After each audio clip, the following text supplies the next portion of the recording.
Who ministers to those who faithfully labor for the cause of the gospel?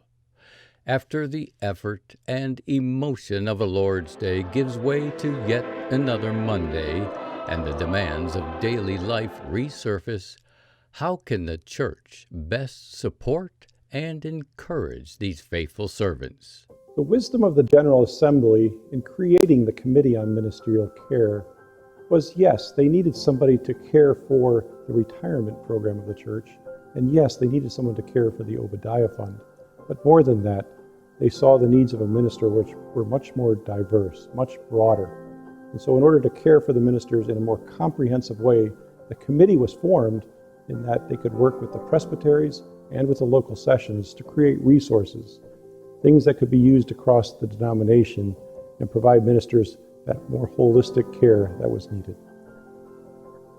One of the primary qualifications for a minister is that he cares for his family and governs his family well. And one of the ways that pastors need to govern and care for their family is to care for their finances. So if we can provide gifts, tools, resources, so that they can learn to do that better, it has benefit for the whole church. Since its formation in 2017, the Committee on Ministerial Care has been working in conjunction with presbyteries and sessions to build a solid foundation for supporting our ministers, their wives, and their widows in the years ahead. As its first major initiative, the committee assumed oversight of the new OPC 403B retirement plan in 2017. During 2018, the committee took over responsibility for the Obadiah Fund. In the past 10 years, the Committee on Diaconal Ministries has been able to have an effective ministry to retired ministers and widows through the gifts given to it in the Obadiah Fund. And that has really become a beloved ministry of the Committee on Diaconal Ministries. And now the committee is thankful to transfer this oversight and this ministry to the new Committee on Ministerial Care, as that committee works to minister to all aspects of retired ministers. The committee also formed a volunteer financial planning team to assist ministers and their wives who might not otherwise have access to impartial financial planning advice. Having been in the financial advice industry for most of my career, it's a privilege to be able to use the skills I've gained to help ministers and their wives. Particularly for men who might not be able to afford to hire an advisor, the volunteer financial planning team can provide expertise to help our ministers make important financial decisions with greater confidence. Well, I think many ministers like me would say that it's difficult to stay up to date with the unique aspects of a minister's finances. From understanding various tax implications, both personally and professionally, to learning how to prepare for retirement. Having this committee to bounce ideas off of, using the wisdom of those who have that gift of looking at a minister's unique circumstances, well, this is a tremendous blessing to Christ Church. And I'm really thankful for the CMC and the resources that they've begun to develop. This past year, the committee has been working on enhancements to the salary scale guidelines and has been refining a tool to help sessions and presbyteries assess the financial adequacy of ministerial calls. I think guidelines for call adequacy regarding income are very important for two reasons.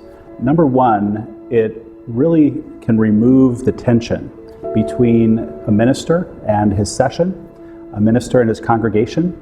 And when that tension is removed where it can be, it allows a minister longevity, if that is indeed, of course, the Lord's will. The other great value of this for income guidelines for calls is income itself is one of the best ways to build wealth slowly and effectively. Instead of trying to cram a retirement out of the last 5 or 10 years of ministry, a well-funded minister, not gratuitously funded, not terribly, lofty and luxuriously funded, but well-funded, properly funded, helps him plan his retirement for many decades.